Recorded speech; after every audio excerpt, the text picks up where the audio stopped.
Hola a todos, mi nombre es Ligia Esmeralda Pardo Mora, soy abogada de la Dirección de Gestión Jurídica de la Dirección de Impuestos y Aduanas Nacionales y en esta oportunidad vamos a hablar de la retención en la fuente al título del impuesto sobre la renta para la equidad, CRE. Esta retención fue implementada mediante el decreto 862 que se expidió en abril del presente año. Empezó a regir a partir del 1 de mayo el mecanismo de retención en la fuente. En este se contemplaba, al igual que en el impuesto sobre la renta y complementarios, la existencia de un sujeto pasivo que soporta la retención, que es el beneficiario del ingreso, y un agente de retención. Este decreto estuvo vigente hasta el 1 de septiembre del presente año, en razón a que en agosto 26 se expidió el decreto 1828 que modifica este mecanismo de retención. Todos los sujetos pasivos del CRE se vuelven autorretenedores. ¿Esto qué significa? Que el sujeto pasivo, que son las personas jurídicas y asimiladas, contribuyentes y declarantes, esto es importante para determinar si se es sujeto pasivo o no, y las extranjeras, por los ingresos que obtengan en el país mediante sucursales o establecimientos permanentes, cuando reciben el pago o abono en cuenta, son ellos mismos, la misma persona que recibe el ingreso, quien debe hacerse la retención.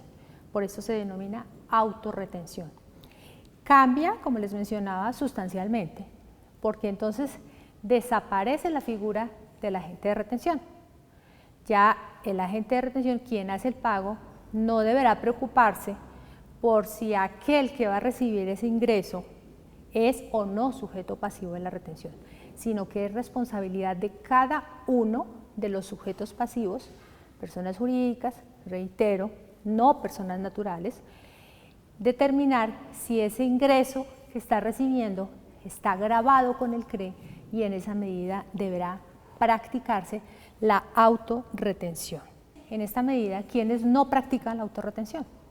Pues los que no son sujetos pasivos del impuesto, porque acordémonos que la retención es un mecanismo anticipado de recaudo del impuesto, que se busca que el impuesto se recaude en el mismo año y en el momento en que se genera el ingreso, que luego podrá ser llevado a la declaración de renta CRE del 2013 que se presentará el año entrante y se acreditará como pago del impuesto.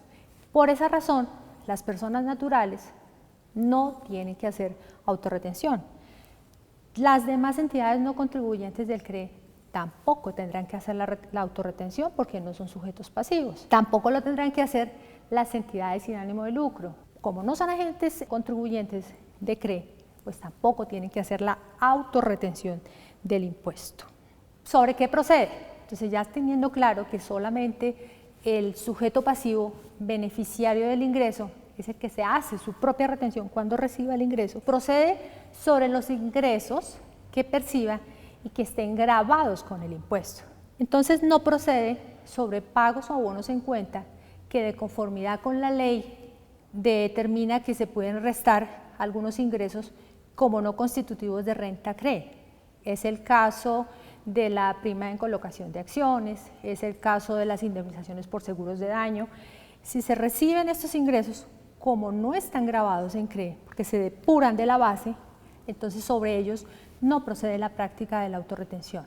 Para efectos de la autorretención, se estableció un esquema sustancialmente diferente al que existe en el impuesto sobre la renta y complementarios. Aquí solamente se determina la actividad económica. Se hizo una clasificación en la cual se determinó como los márgenes de rentabilidad de las empresas y a partir de allí se establecieron las tarifas de retención.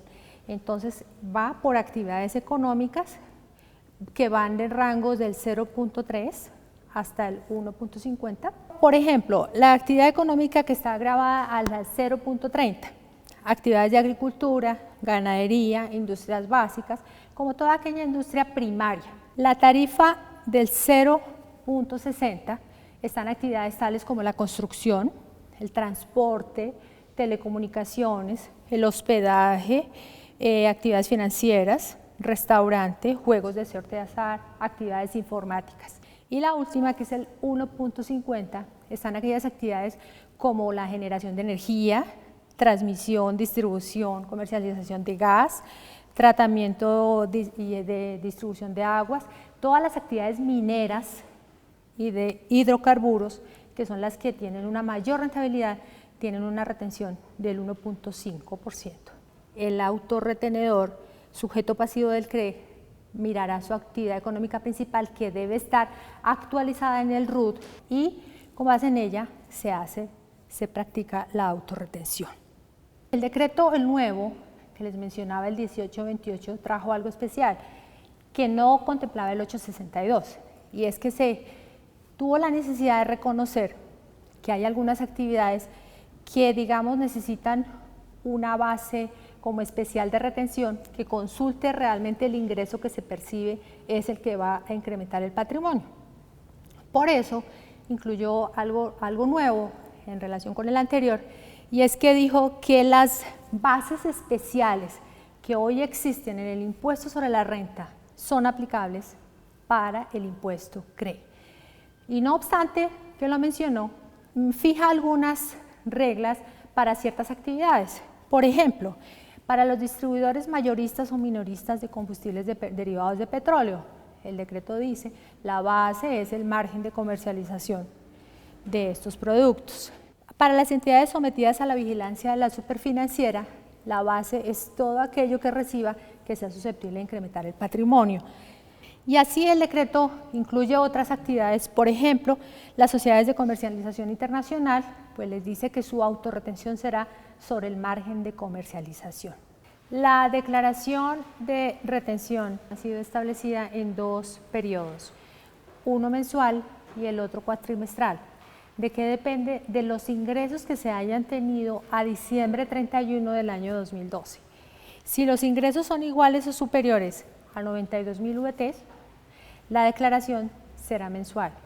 Y si los ingresos son inferiores, la declaración será cuatrimestral. ¿Qué pasa con las entidades, aquellas personas jurídicas que se constituyen en el año? En efecto, el decreto no menciona esta situación, pero esto está siendo incluido en el proyecto de decreto que se expedirá próximamente para efectos de la depuración de renta. Se incluye y se precisa el periodo, si cuatrimestral o mensual, para estas nuevas empresas. El pago no se exige que sea virtual, pero sí la declaración debe presentarse con pago total, y el pago debe hacerse a más tardar en la fecha del vencimiento del plazo para declarar. Si no se hace de esta manera, la declaración se tiene como no presentada, al igual que sucede con las declaraciones de retención en la fuente de los otros impuestos. Si se cuenta con el mecanismo de firma digital que la DIAN expide para algunos sujetos pasivos, y en este caso autorretenedores, la declaración, menciona el decreto, debe presentarse de manera virtual. Si no se presenta de manera virtual, teniendo este mecanismo de firma digital, la declaración también se tendrá por no presentada. Si no hay operaciones en el periodo que pasa, en el periodo mensual, en el periodo cuatrimestral, el decreto precisó que en estos casos no hay obligación de presentar la declaración por los periodos en los cuales no hubo operaciones sujetas a autorretención por el impuesto CRE. Finalmente, el decreto, reconociendo que puede haber operaciones en las cuales haya exceso de retención, o que la operación se anule, se rescinda, o por cualquier razón no se lleve a cabo después de haberse hecho la retención, la autorretención en este caso, el decreto prevé que el agente retenedor, en este caso el autorretenedor, podrá descontarse esas sumas y acreditarlas contra las retenciones que tenga por declarar en los periodos siguientes hasta agotarlas. Con esto terminamos la retención del impuesto CRE, la exoneración de los aportes parafiscales. En nombre de la Dirección de Gestión Jurídica y de la DIAN, agradecemos su participación en este evento. Hasta luego.